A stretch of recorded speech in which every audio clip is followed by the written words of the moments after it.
जय श्री कृष्ण बंधुओं, स्वागत है आपका हमारे ऑडियो बुक में। और आज हम सुनने जा रहे हैं श्रीमद् भागवत गीता के प्रकृति पुरुष विवेक योग नामक अध्याय 13।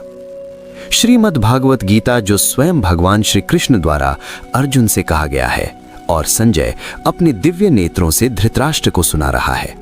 श्रीमद् भागवत गीता के प्रत्येक श्लोक हमारे जीवन में कार्यरत है। ये हमें जीने का सही उपाय और रास्ता दिखाता है। तो चलिए आज का गीता पाठ सुनते हैं।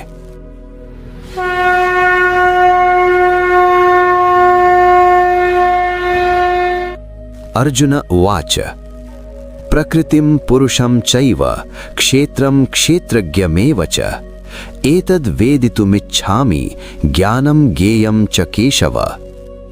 अर्थात अर्जुन ने कहा, हे केशव, मैं भौतिक प्रकृति, इसके भोक्ता, क्षेत्र, क्षेत्र के ज्ञाता, ज्ञान एवं ज्ञान के विषय को जानना चाहता हूं। श्री भगवान उवाच इदं शरीरं कौन्तेय क्षेत्रम् इत्यभिधीयते एतद् यो वेत्ति तं प्राहुः क्षेत्रज्ञ इति तद्विदः। अर्थात भगवान श्री कृष्ण ने उत्तर दिया, हे कुंती पुत्र, इस शरीर को क्षेत्र कहा जाता है और जो इस क्षेत्र को जानता है प्रज्ञ उन्हें क्षेत्रज्ञ कहते हैं। क्षेत्रज्ञं चापि मां विद्धि सर्व क्षेत्रेषु भारत क्षेत्र क्षेत्रज्ञयोर ज्ञानम यत्तद् ज्ञानम मतम मम। अर्थात हे भारत, तुम्हें ये जानना चाहिए कि मैं ही सभी क्षेत्रों का ज्ञाता हूं। क्षेत्र एवं क्षेत्रज्ञ के ज्ञान को ही मैं वास्तविक ज्ञान मानता हूं। तत्क्षेत्रम यच्च यादृक् यद विकारी यतश्च यत् सच यो यत् प्रभावश्च तत्समासेन मे शृणो। अर्थात अब मुझसे ये संक्षेप में सुनो कि वो क्षेत्र क्या है, किन वस्तुओं का वो बना है, उसके विकार क्या हैं, उसकी उत्पत्ति और क्षेत्र का ज्ञाता कौन है और उसका उस पर प्रभाव क्या है। ऋषिभिर्बहुधा गीतम छंदोभिर्विविधैः पृथक् ब्रह्मसूत्रपदैश्चैव हेतुमद्भिर्विनिश्चितैः। अर्थात ये ज्ञान अलग अलग ऋषियों द्वारा, वेदों द्वारा विभिन्न रूप से छंदों में वर्णित है और वेदांत सूत्र के तार्किक निर्णयात्मक अध्यायों में पाया जाता है। महाभूतान्यहंकारो बुद्धिरव्यक्तमेव च इंद्रियाणि दश एकम च पंच च इंद्रिय गोचराः इच्छा द्वेषः सुखम दुःखम संघातश्चेतना धृतिः एतत् क्षेत्रम समासेन सविकारम उदाहृतम्। अर्थात इसके मुख्य तत्व मिथ्या अहंकार, बुद्धि, अव्यक्त भौतिक प्रकृति, 10 इंद्रियां, मन, 5 इंद्रिय वस्तुएं, इच्छा, घृणा, सुख, पीड़ा, स्थूल शरीर, चेतना और संकल्प हैं। यहां वर्णित इन सभी तत्वों को क्षेत्र माना जाता है।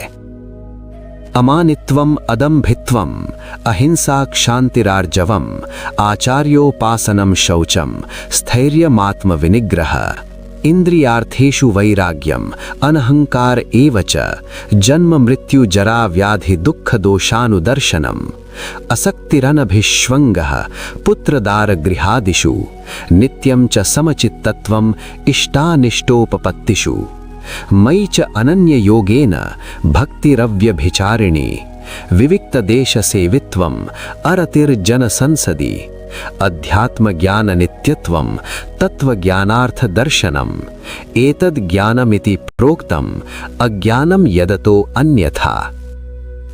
अर्थात इच्छाहीनता, विनम्रता, अहिंसा, सहिष्णुता, सादगी, आध्यात्मिक गुरु की सेवा, पवित्रता, दृढ़ता, आत्मनियंत्रण, इंद्रिय संतुष्टि से वैराग्य, मिथ्या अहंकार का ना होना, जन्म, मृत्यु, वृद्धावस्था एवं व्याधि का बोध होना, अनासक्ति, पत्नी, बच्चों तथा गृहस्थ जीवन के प्रति लगाव से मुक्ति, सुखी और संकटपूर्ण परिस्थितियों में सदैव समवृत्ति बनाए रखना, मेरे प्रति निरंतर और दृढ़ भक्ति का होना, एकांत स्थान में निवास करना, जन साधारण के साथ सामाजिकता की इच्छा से मुक्त होना, आत्म साक्षात्कार प्राप्त करने में दृढ़ संकल्प का होना, पूर्ण सत्य का ज्ञान प्राप्त करने की इच्छा रखना, इन सभी गुणों को ज्ञान कहा गया है और इनके विरोधी गुणों को अज्ञान कहा गया है।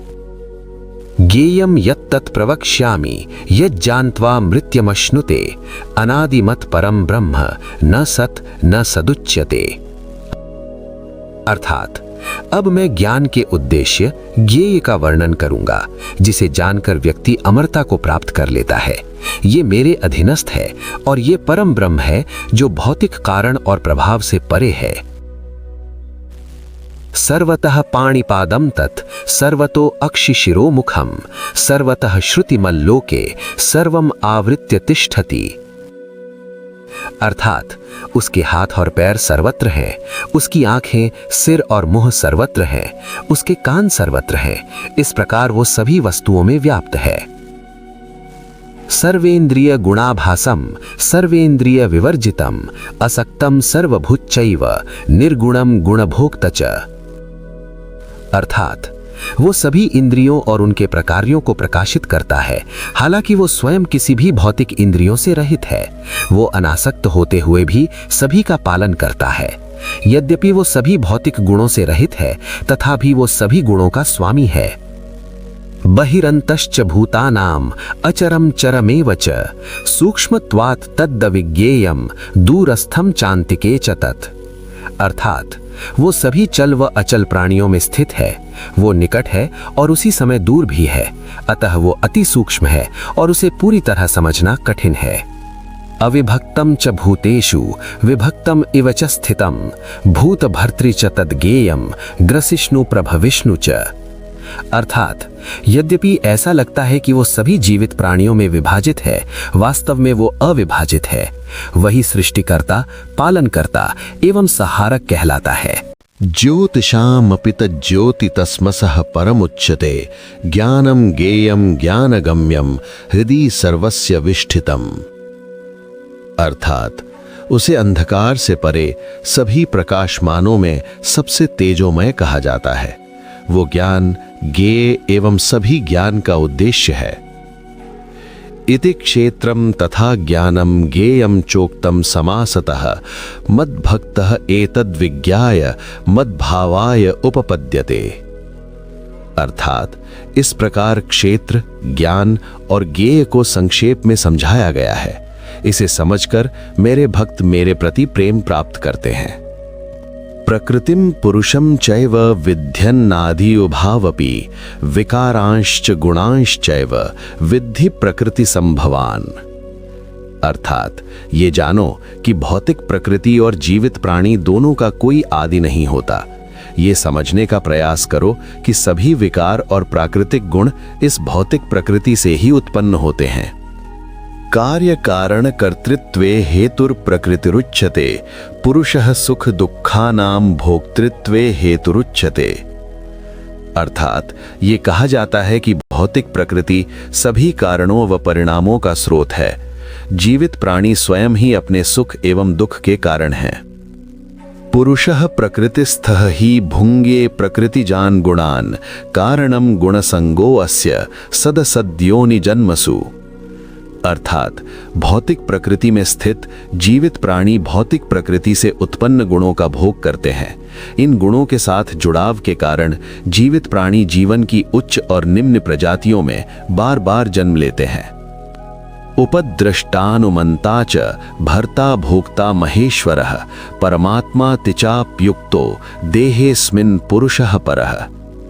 अर्थात परम पुरुष जिन्हें परम चेतना परमात्मा के रूप में जाना जाता है, इस शरीर के भीतर निवास करते हैं। वे सबके साक्षी, परम अधिकारी, पोषणकर्ता, पालनकर्ता एवं सर्वोच्च नियंत्रक हैं। ये एवं वेत्ति पुरुषम प्रकृतिम च गुणैः सह सर्वथा वर्तमानोपि न सह भूयोभिजायते। अर्थात इस प्रकार जो परम पुरुष भौतिक प्रकृति और भौतिक प्रकृति के गुणों को पूर्ण रूप से समझते हैं, वे किसी भी परिस्थिति में पुनः जन्म नहीं लेते हैं। ध्यानेनात्मनि तश्यन्ति केचिदात्मानमात्मना अन्ये सांख्येन योगेन कर्म योगेन चापरे। अर्थात कुछ योगी ध्यान के माध्यम से हृदय स्थित परम पुरुष का आभास करते हैं, कुछ अन्य योगी सांख्य योग की विश्लेषण प्रक्रिया के द्वारा, जबकि कुछ अन्य उन्हें कर्म योग के द्वारा अनुभव करते हैं। अन्यत्वेवम् अजानन्तः श्रुत्वान्येभ्य उपासते तेपि चाति तरन्त्येव मृत्युम श्रुतिपरायणाः। अर्थात कुछ ऐसे भी लोग हैं जो इन विधियों को नहीं जानते, किंतु केवल दूसरों से सुनकर ही वे उनकी पूजा में संलग्न हो जाते हैं। क्योंकि उन्होंने जो कुछ सुना है उस पर उनकी श्रद्धा होती है, इसलिए वे भी मृत्यु से परे हो जाते हैं। यावत् संजायते किंचित सत्वं स्थावर जंगमम क्षेत्र क्षेत्रज्ञ संयोगाद तद विद्धि भरतर्षभ।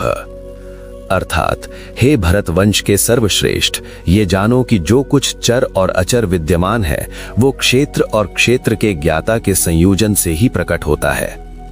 समम सर्वेषु भूतेषु तिष्ठन्तं परमेश्वरम विनश्यत् स्वविनश्यन्तं यह पश्यन्ति स पश्यति। अर्थात कोई वास्तव में तब देखता है जब वो परमेश्वर को सभी में स्थित देखता है और इस बात की अनुभूति करता है कि न तो परम चेतना परमात्मा, न व्यक्तिगत चेतना आत्मा नश्वर है।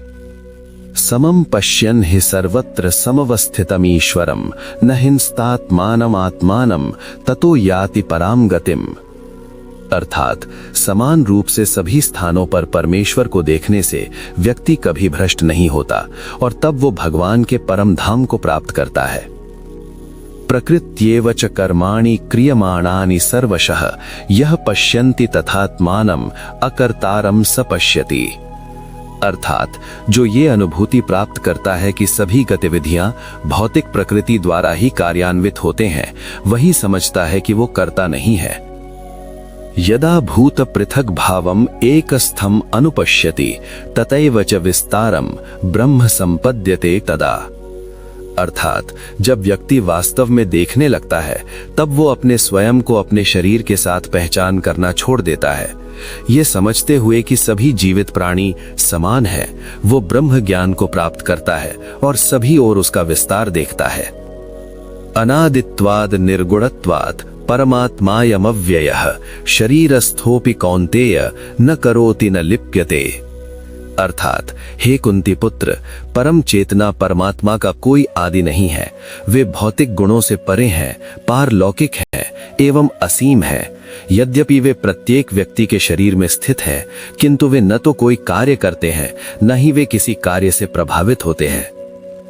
यथा सर्वगतम सौक्ष्म्यादाकाशम नोपलिप्यते सर्वत्रावस्थितो देहे तथात्मा नोपलिप्यते। अर्थात जिस प्रकार सर्वव्यापी अंतरिक्ष का सूक्ष्म तत्व किसी भी चीज के साथ घुलता नहीं है, उसी प्रकार आत्मा की व्यक्तिगत इकाई भी भौतिक शरीर के साथ नहीं घुलती, हालांकि वो शरीर के भीतर स्थित होती है। यथा प्रकाशयति एकः कृत्स्नं लोकम इमं रवि क्षेत्रम क्षेत्री तथा कृत्स्नं प्रकाशयति भारत। अर्थात हे भारत, जैसे एक सूर्य पूरे ब्रह्मांड को प्रकाशित करता है, वैसे ही क्षेत्री क्षेत्र का स्वामी पूरे क्षेत्र को रोशन करता है। क्षेत्र क्षेत्रज्ञ योरेव अंतरम ज्ञान चक्षुषा भूत प्रकृति मोक्षम च ये विदु यान्ति ते परम। अर्थात जो भौतिक बंधन से मुक्ति की प्रक्रिया को समझता है वो भी सर्वोच्च लक्ष्य को प्राप्त करता है।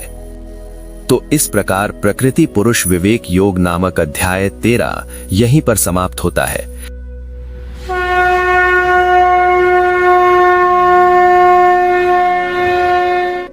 ये अध्याय आपको कैसा लगा और इससे आपको क्या सीखने मिला, कमेंट में जरूर बताएं और इसे लाइक करना न भूलें और दोस्तों के साथ शेयर करें ताकि उन्हें भी श्रीमद् भागवत गीता का ज्ञान मिले और आपको पुण्य मिले।